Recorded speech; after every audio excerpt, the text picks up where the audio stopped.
Hey guys, and welcome back to Battlefront Updates and another Star Wars news roundup together with Alex from Star Wars Explained, where we go over all the Star Wars gaming, lore and movie news from last month. Starting off with the gaming news, we have quite a lot for Battlefront 2. First of all, the Elite Core update dropped on August 29th, including the 41st and 327th skins that you can buy for either crystals or credits. And you can now also get emotes and victory poses for credits and crystals, something that has been requested for quite a while. And they've also added a way to priority queue for prequel era content to prepare for all the Clone Wars drops, as well as the fact that they confirmed that the hero prices for the new heroes incoming during fall and winter will be 35,000 credits. But the big news comes from the roadmap update that specified a bit more on what we're getting in each month of fall, as well as add a couple of new things that we did not previously know. If you start off with September, they're adding a new squad system to the game that will allow you to play with 3 friends, as well as spawn or your squad mates, similarly to how it works in Battlefield. And you will also be getting the 91st and 104th clone battalions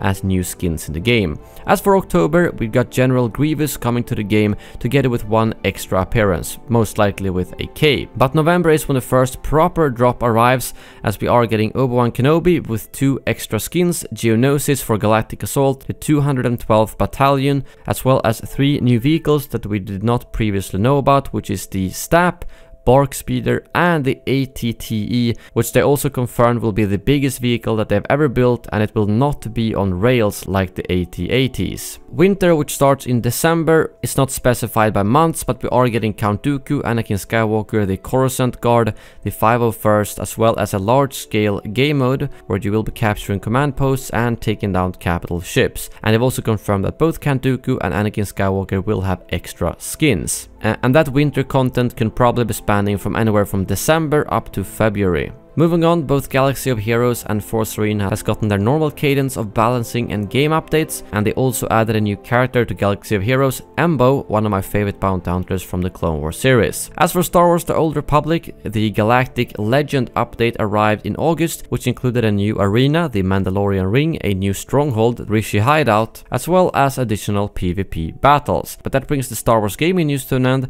and now over to Alex with the canon and movie news. Thanks, Elliot. Kicking things off with movie news, Episode 9 began shooting on August 1st. StarWars.com specified that it is the final installment of the Skywalker saga, and let us know that Daisy Ridley, Adam Driver, John Boyega, Oscar Isaac, Lupita Nyong'o, Domhnall Gleeson, Kelly Marie Tran, Jonas Suotamo, and Billy Lord would all be returning. Naomi Ackie, Richard E. Grant, and Kerry Russell will be new faces to Star Wars, and finally Mark Hamill, Anthony Daniels, Billy D. Williams, and Carrie Fisher will all be reprising their characters as well. I'm glad they didn't keep us in the dark about Luke or Lando for over a year. We were also told that Carrie Fisher will be incorporated into the film thanks to unused footage from The Force Awakens and The Last Jedi, and again, I'm grateful Lucasfilm let us know the plan there. Finally, for Episode 9, right at the end of the month, we learned that Dominic Monaghan and Matt Smith will both be joining the cast as well. No word has been said on their characters or the size of their roles. I normally don't report on rumors, but I think this one holds some water. Just take it all with a grain of salt. Making Star Wars reported that Jon Favreau's upcoming show for the Disney streaming service will be about Mandalorians after the fall of the Empire and the restoration of Mandalore. Again, this is just coming from sources that have, quote, panned out before, so nothing is set in stone, but the people at Making Star Wars also don't report on every random story that slides across their desk. Speaking of the streaming service, Bob Iger suggested that late 2019 will be the launch date, and that only Star Wars movies produced in 2019 or after will be on the service, at least for the time being. Netflix likely has Rogue One and The Last Jedi tied up at the moment, and other television distributors have the rights to the original and prequel trilogies. There's already been talk of Disney trying to buy those rights back, but they aren't making any promises for the launch of the service. And finally, in television news, the Star Wars Resistance First Look trailer dropped on August 17th. It's only a minute long and doesn't give away much about plot or characters at all, but the first episode will premiere on October 7th.